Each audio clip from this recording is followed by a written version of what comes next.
Ana María, y que espero que visiten una vez Julia haya terminado su explicación. Con ustedes, Julia Capella.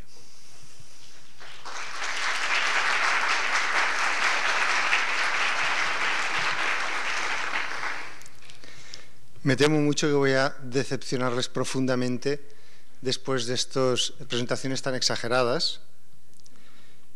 Yo ni soy un erudito del diseño, ni soy un profesor, ni catedrático, y me temo que soy bastante mediocre arquitecto.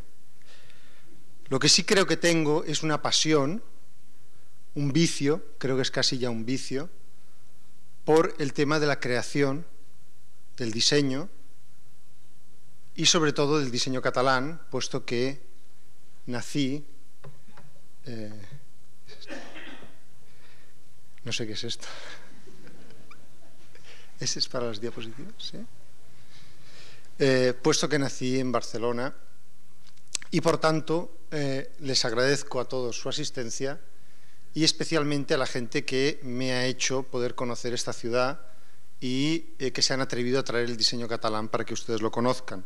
Quiero agradecer primero de todo al BID, que aquí es IDB, pero allí es el BID, el Banco Interamericano de Desarrollo, especialmente a Ana María Coronel y a Félix Ángel, que con su insistencia y su rigor han demostrado cómo se organiza una exposición, también al profesor Solà Soler y al Centro de Estudios Catalanes de la Universidad Católica, que me han invitado, y también, porque si no sería injusto, quiero dar las gracias a Ana, a Elba, a Lourdes y a Isabel de mi estudio, a Kim, a toda esa gente que nunca están delante del micrófono, sino detrás de las cosas, pero que son los que realmente hacen posible las exposiciones.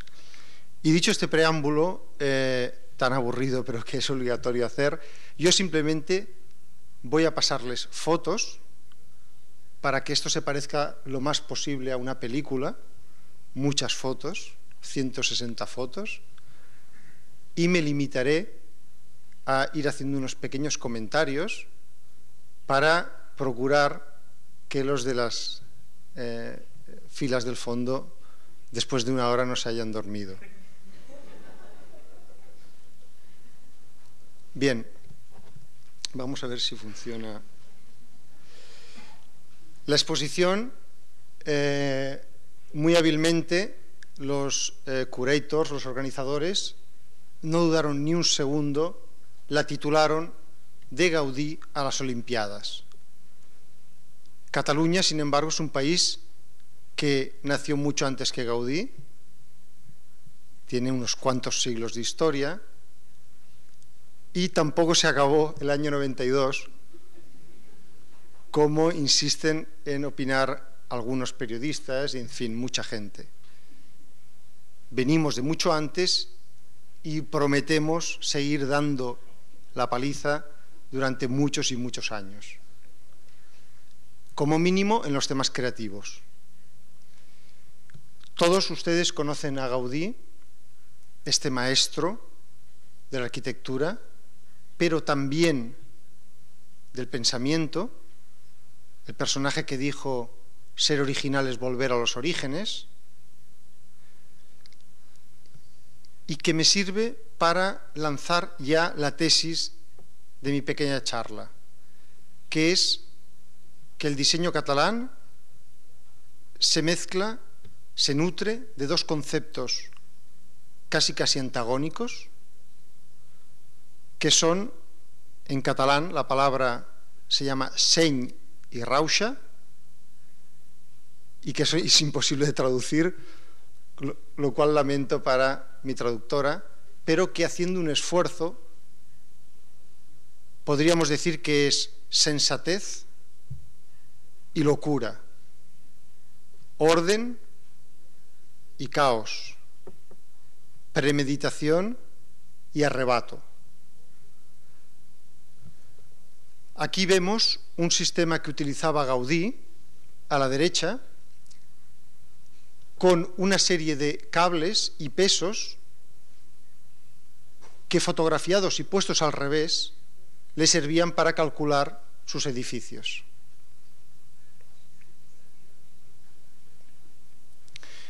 Pero Gaudí, además de arquitecto, es quizá el primer diseñador catalán. Aquí vemos el interior de unas casas hechas por él, y él hacía un pequeño psicoanálisis a sus clientes, les preguntaba dónde comían, qué hábitos tenían, de ocio, de lectura, de dormir, y iba diseñando uno por uno todos los muebles y accesorios de la casa.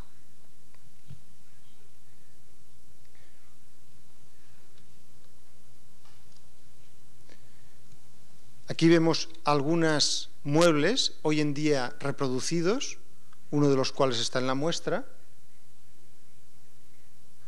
los dibujos originales, y en este caso explicaré una pequeña anécdota. Esta inclinación de la silla estaba hecha para que las mujeres de aquella época, con los trajes abultados, pudiesen sentarse con comodidad y salir sin quedar enredadas en los apoyabrazos.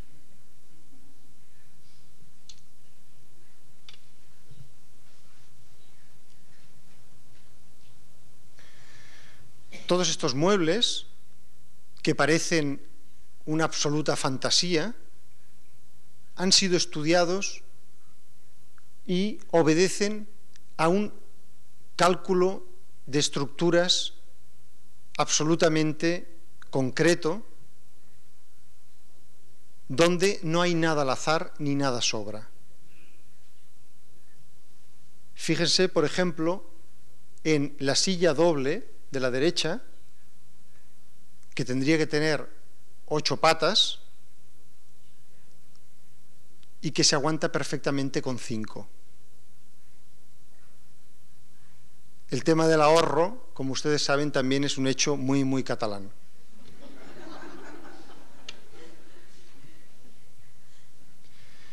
Evidentemente, Gaudí pertenece a lo que llamamos proto-design. No existe aún el concepto de diseño industrial, ya llegaremos. Pero tampoco es un concepto artesano, es una mezcla donde, por ejemplo, surgen todos estos complementos que están hechos de la siguiente forma. Él cogía un bloque de yeso, de arcilla, de un material plástico, lo estrujaba con la mano y la forma que quedaba es lo que servía de molde para construir los herrajes.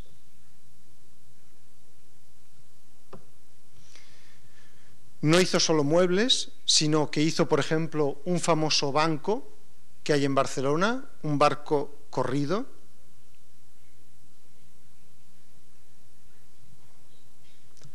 o un pavimento para el suelo que se compone formando motivos marinos. No solo tenemos a Gaudí en Barcelona, sino a muchísimos otros diseñadores de muebles modernistas de talla internacional. Por ejemplo, Busquets y Omar.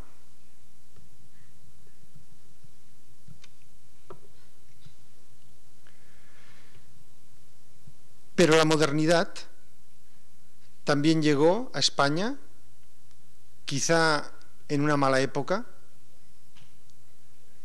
en los años 20 y en los años 30,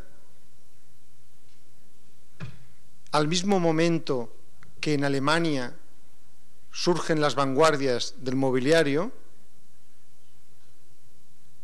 en España se está investigando con el mueble de tubo,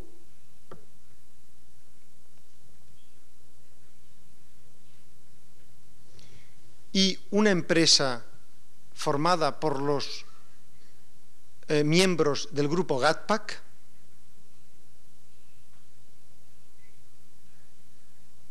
realiza una fuerte ofensiva contra lo que es el mobiliario antiguo, el mobiliario déco. En sus revistas, por ejemplo, tachaban los muebles del momento y proponían unos muebles llamados estándar que prefiguran el que va a ser el camino del diseño industrial.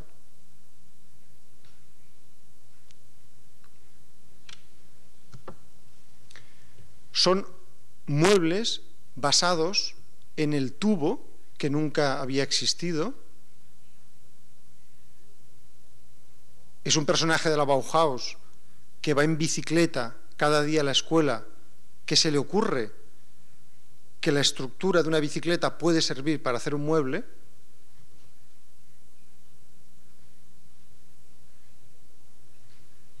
Y rápidamente en Cataluña hay gente de vanguardia que se pone a investigar en estos temas. Pero al mismo tiempo, en Cataluña se mezcla la vanguardia con la tradición.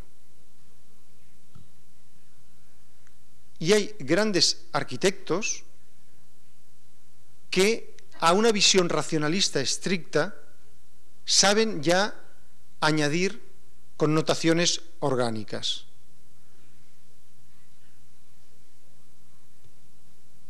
Por ejemplo, esta silla para la joyería Roca de Barcelona, del arquitecto Sert,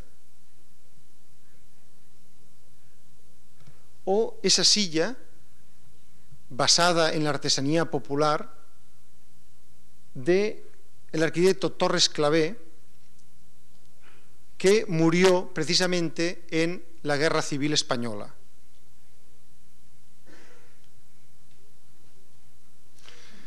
La Guerra Civil Española representa un paréntesis brusco en la creación en nuestro país, y durante muchos años prácticamente los mejores arquitectos están en el exilio,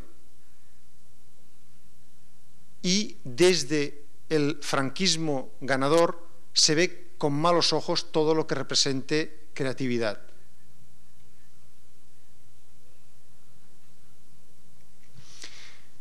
Aquí vemos la famosa silla Butterfly,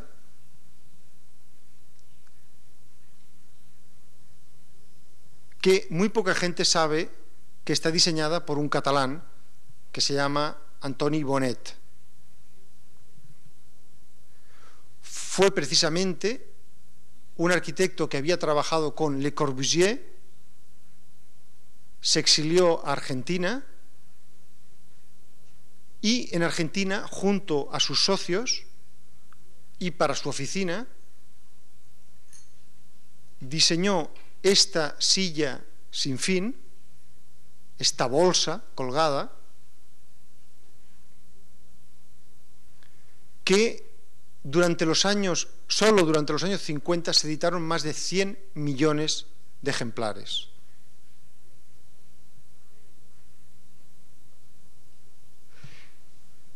Y a la derecha vemos una lámpara de un ilustre arquitecto catalán, Coderch, que es el primer personaje que después de la Guerra Civil Española logra tener un nivel internacional.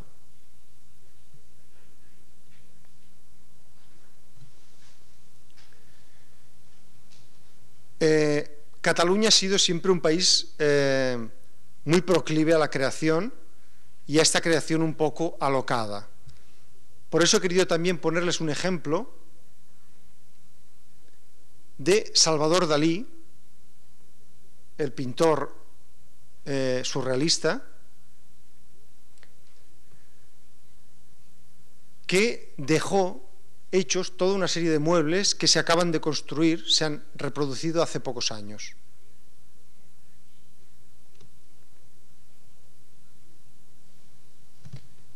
Aquí vemos el dibujo original suyo y el producto realizado con sus famosos bastones y los cajones. O un tirador de puerta que se llama rinoceronte.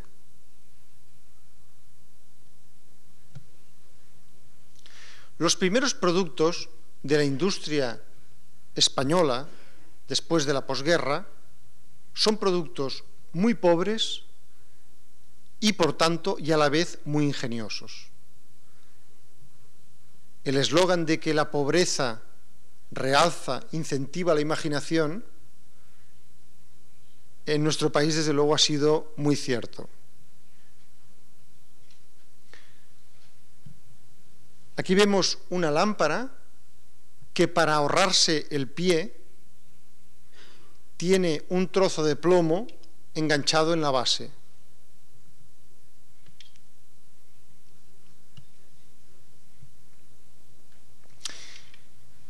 Y quizá, adelante, y voy a explicar brevemente esta lámpara, aparentemente tan simple, pero que tiene tantas virtudes. Está hecha por Miguel Milá, que es el papá del diseño catalán, él junto a Andrés Ricard. Esta lámpara la hizo para su abuela, que le pidió una lámpara para leer. Consiste simplemente en un palo con una pantalla para que no le deslumbre, para leer y que la luz le dé en el libro pero no en los ojos, y con una goma para poderla subir y bajar. Pero además, para ahorrarse el interruptor, empalmó el cable de la electricidad a la bombilla. Y simplemente tirando se enciende la lámpara. No solo es más barato, sino que además es mucho más útil. Porque precisamente cuando está a oscuras es cuando más te cuesta encontrar el interruptor, con lo cual es muy fácil encenderla enseguida. ¿Es posible hacer un diseño todavía mejor que este? Sí, el de la derecha, del mismo autor, unos años después.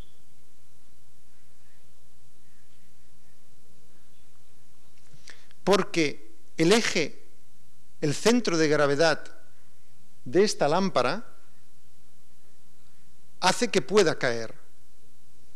Sin embargo, al alargar los pies hacia adelante, compensan el peso de la pantalla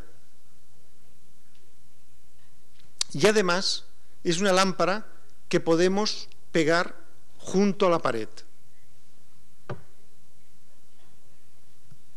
Y esta no. Otro diseño muy ingenioso es una escalera de caracol cuyo apoyabrazos, hecho en metal, resulta muy difícil de doblar para hacer el apoyabrazos,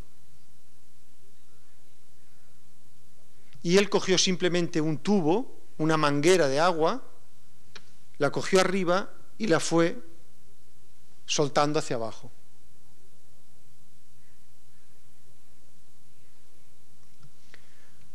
El mismo ingenio en aquella librería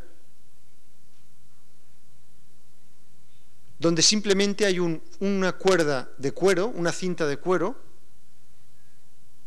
a la cual se va clavando las tablas horizontales. Todavía más simple, un apoyalibros que es simplemente una hoja, metal, cortada y doblada.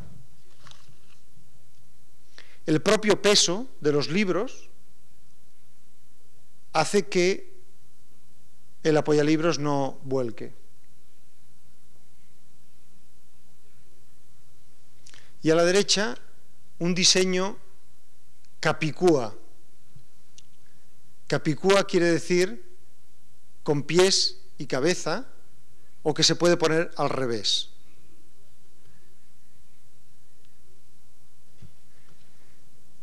En la parte izquierda es un cenicero,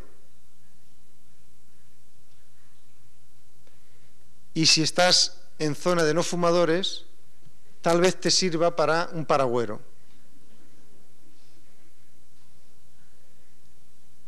Este mismo sistema se ha utilizado también para la basura o para otra serie de necesidades domésticas de forma muy económica y barata. Del mismo autor, una chimenea para aprovechar perfectamente el ángulo y un grifo sin grifo. Es decir, donde como estás mojado no tienes que ir buscando, sino que con la misma mano tocas la palanca y sale el agua.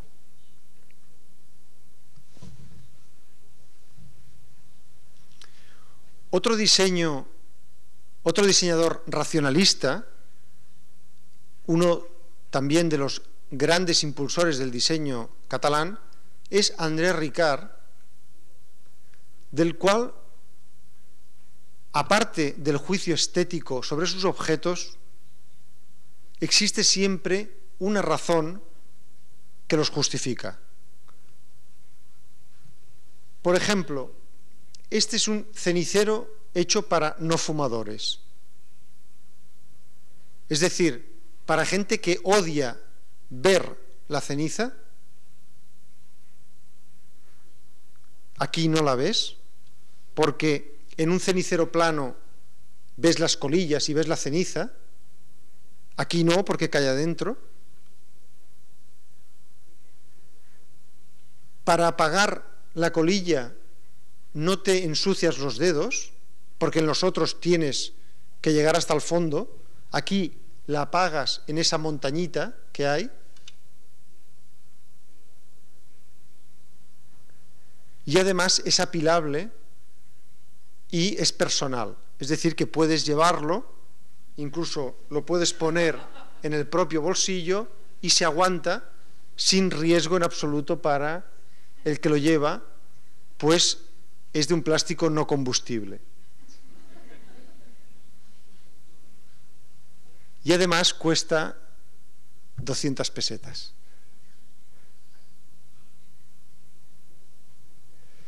Otro ejemplo de ingenio es la botella de leche.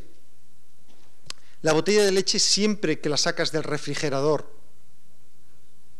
la condensación hace unas gotas de agua alrededor, ¿ok? Lo cual es muy resbaladizo. Para evitar que la botella muy pesada te resbale, hizo esta hendidura que permite cogerla con más seguridad. No sé si corro mucho. ¿It's okay?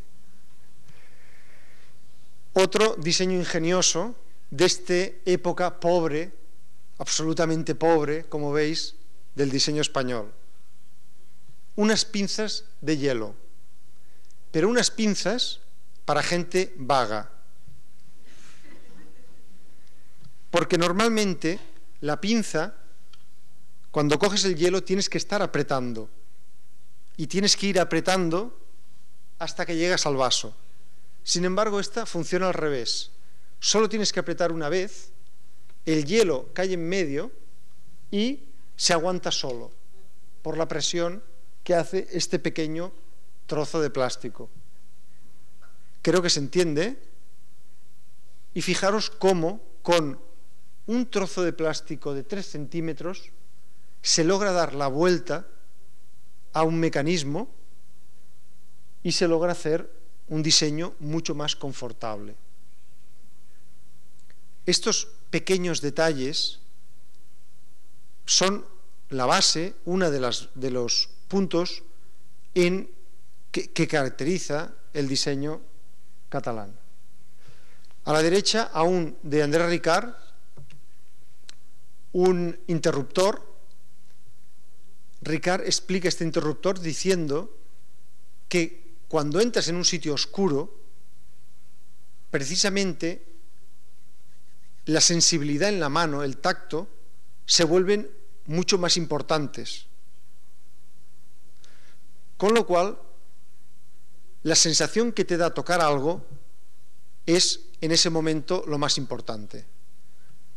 Por eso utiliza estas formas redondeadas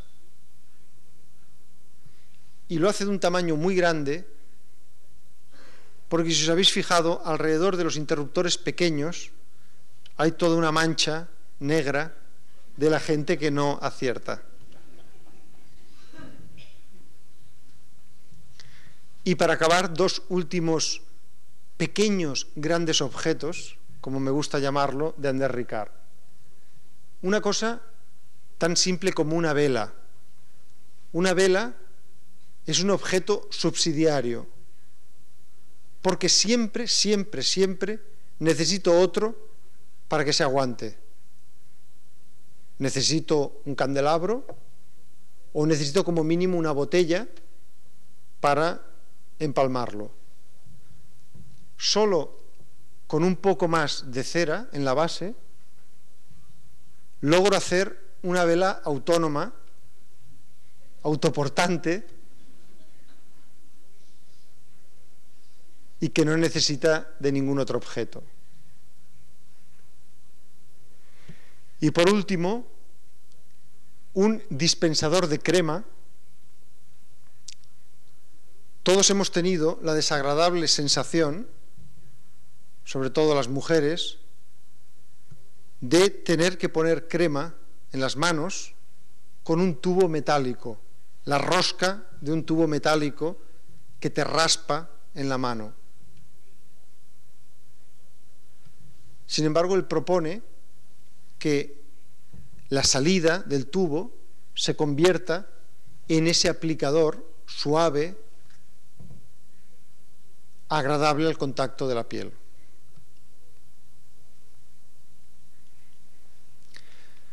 Poco a poco en Cataluña, en los años 60, 70, empezamos un poco a salir del túnel. Empiezan a crearse industrias y España empieza a vender afuera, a exportar algunos productos. Algunos de los primeros tienen una apariencia tan original y tan atrevida como estos.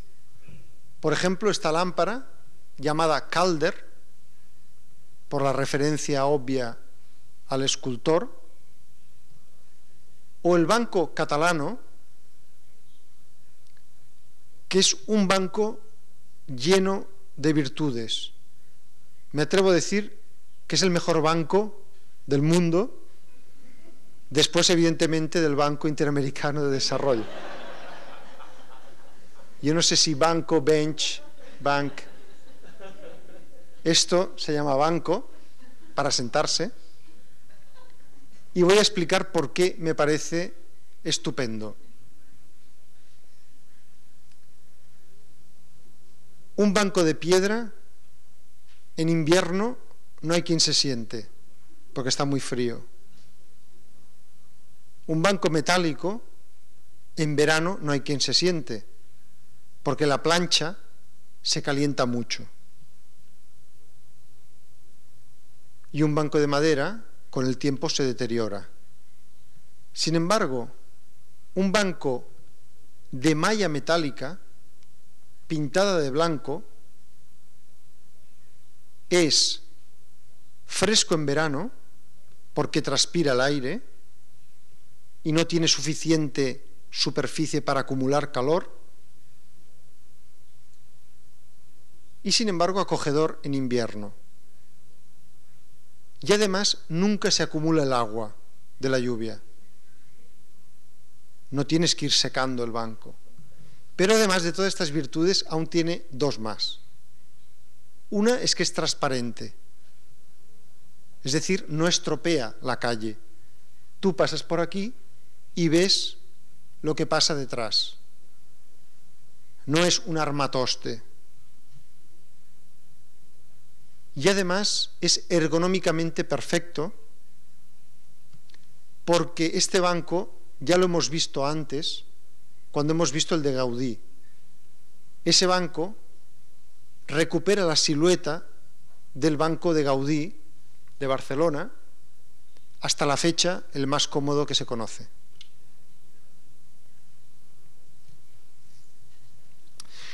Obviamente los primeros productos españoles son productos de bajísima tecnología,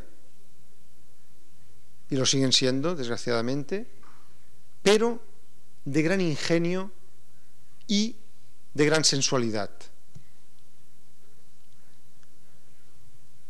Aquí vemos una lámpara que se llama colilla, porque simula la luz tan bonita, tan poética de una colilla de un cigarro.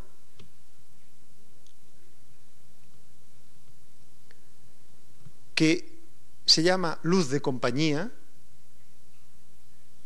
Es una luz piloto que no gasta prácticamente nada y puedes dejar encendida.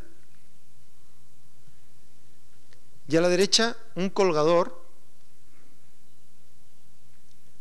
que tiene el honor de venderse en el Museo de Arte Moderno de Nueva York, en el MoMA,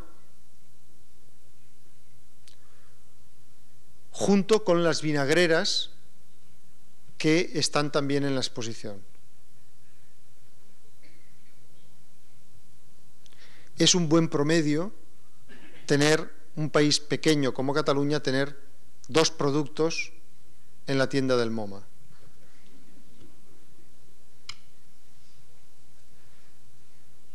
Pero vamos a ser optimistas. Voy a decir que en Cataluña también se han hecho productos de verdad industriales. Nuestro diseñador industrial se llama Ramón Benedito y es una especie de Dr. Jekyll y Mr. Hyde. De día es un señor serio, con corbata, y hace estos productos tan sofisticados. Por ejemplo, el primer y último ordenador español que se hizo en España. Se llamaba Dragón y duró un año. Sant Jordi lo... A la derecha, un sistema omnidireccional de altavoz que fue copiado por algunas empresas extranjeras. Y aquí un par de ejemplos de un trabajo muy serio de balanzas de altísima precisión.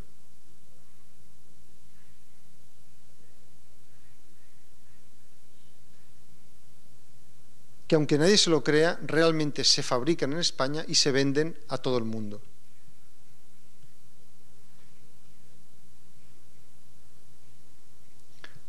Dos productos también de Benedito. Un equipo que recibió el premio del Ministerio de Industria al mejor producto español. Y una cafetera de bar.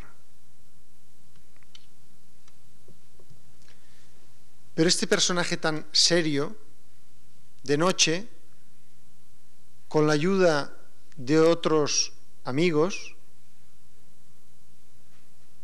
fundó el grupo Transatlantic, dedicado a la experimentación en el diseño.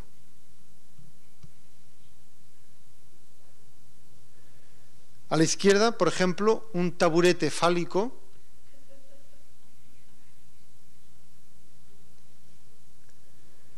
que se puso en producción y está en alguno de los famosos bares de Barcelona.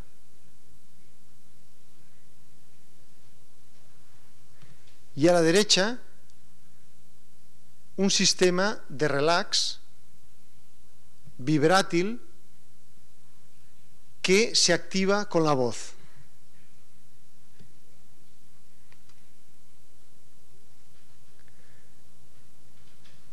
Esto es una cama, se hizo un prototipo 1:1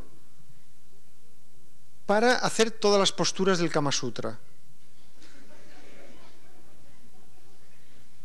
Es de un material mórbido, parecido a la piel humana, y que tiene la temperatura del cuerpo humano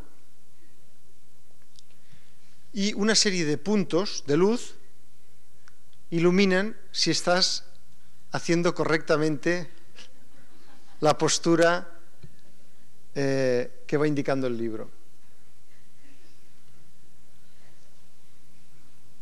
De la misma serie de elucubraciones y de diseño experimental, la copa efímera. Hay una asociación en España que se llama ADIFAT, que agrupa a los diseñadores, y cada año un diseñador hace la copa conmemorativa. Como él no estaba muy de acuerdo con las conmemoraciones,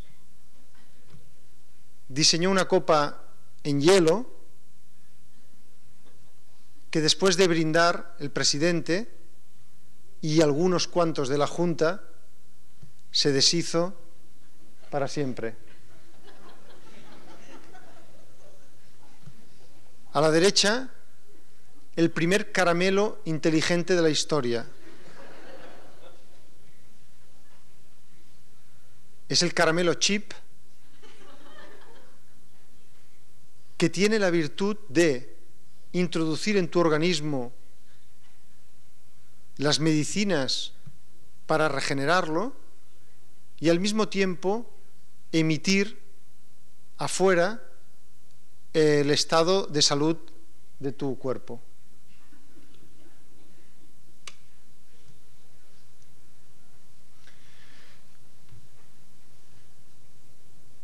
A la izquierda vemos una cesta plegable para ir a buscar bolets, hongos,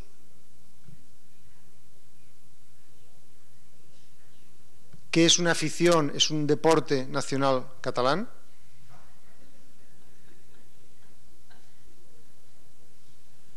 Y a la derecha, un prototipo de gafas inflables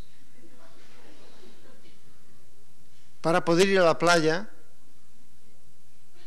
sin riesgo de rotura y para poder hacer el baño con ellas. Bueno, tal era la situación jocosa, igual que ustedes ahora se ríen, que pasó lo mismo en nuestro país a mediados de los 80. El tema este del diseño era ya un cachondeo, o sea, era un despiporre, un tema polémico, digamos. Y los medios de comunicación empezaron a opinar sobre el tema porque el diseño se encontraba en una tesitura delicada. Por un lado, representaba producto industrial, por lo tanto, una ayuda a la venta, al negocio, al progreso del país. Por otro lado, era un impulso cultural muy positivo.